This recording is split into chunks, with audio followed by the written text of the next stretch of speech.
you know that something is horribly wrong in this country and all over the world. And if you're paying any attention at all, you know it's getting worse.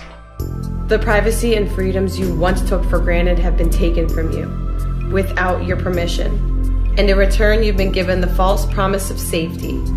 But safety from what? And from whom? The only real threat is coming from the people in power. Those who pretend that they're protecting you. More and more frequently, peaceful citizens are being beaten, tasered, and shot by police for the most trivial of offenses. And we stand by and watch. Soon enough it's forgotten about, and rarely is there any kind of punishment or retribution of any kind against the uniformed attackers. Some are even hailed as heroes for attacking these innocents. So it happens again and again, until it becomes normal for you to fear going a couple miles over the speed limit for fear of being brutalized. Why should this surprise you? This is nothing new.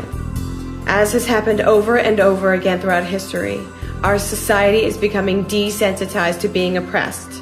And that means a terrifying future for our children and their children. It's not okay to see injustice and let it go. But people do it every day because they think it doesn't affect them. It does.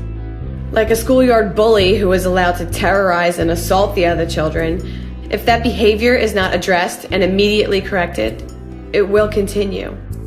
So how do we correct it? First, we speak out when we see injustice happening. Call attention to it. Once the first person speaks up, others tend to follow suit. Be that first person. Make it clear that you will use whatever means necessary to protect the innocent. It's okay to push back. It's okay to be angry, and it's okay to be aggressive in defending not only your own rights, but the rights of others. Don't fool yourself into thinking that keeping quiet and doing as you're told, passively allowing the rights of others, the livelihoods of others, and the future of humanity to be destroyed in this way will keep trouble from landing on your doorstep.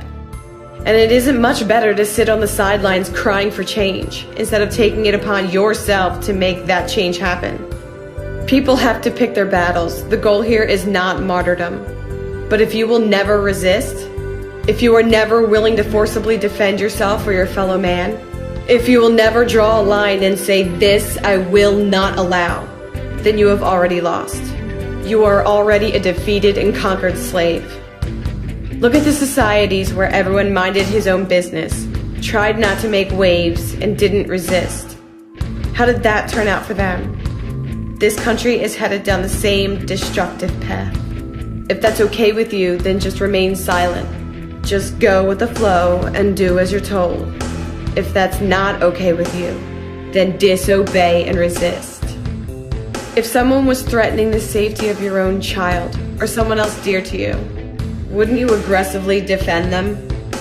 Some say you gotta look out for number one, and that's true to a point. However, it has been the courage of the selfless, those willing to put themselves in harm's way to defend others, who have pushed humanity forward. The world has already had enough examples of quiet cowards, passively looking on as their fellow human beings were oppressed, tortured, brutalized, and murdered. The defenseless need to be defended. Mothers who endure the pain and sacrifice of bringing a child into the world and putting the child's happiness and survival above their own is the only reason the human race exists. If you're one of those who intend to make a difference in the world, if you consider yourself an activist, then it's your job to act as the mother of humanity. So protect your children against predators by any means necessary. A mother bear doesn't ask a predator not to eat her baby. She stops it from doing so using defensive force. Often the mere threat of force is enough to stop an attacker in his tracks. To understand this is vital. This means it is possible to lead a non-violent resistance, simply by letting it be known that we will not stand by and let another person be harmed. In the wild, the predators pick out the weak of the herd because it's safe. The human predators treat the human herd the same way, targeting one person at a time as the rest of the flock stands idly by watching. It's high time the good people stopped allowing the weak and helpless to be picked off one at a time by parasites and predators.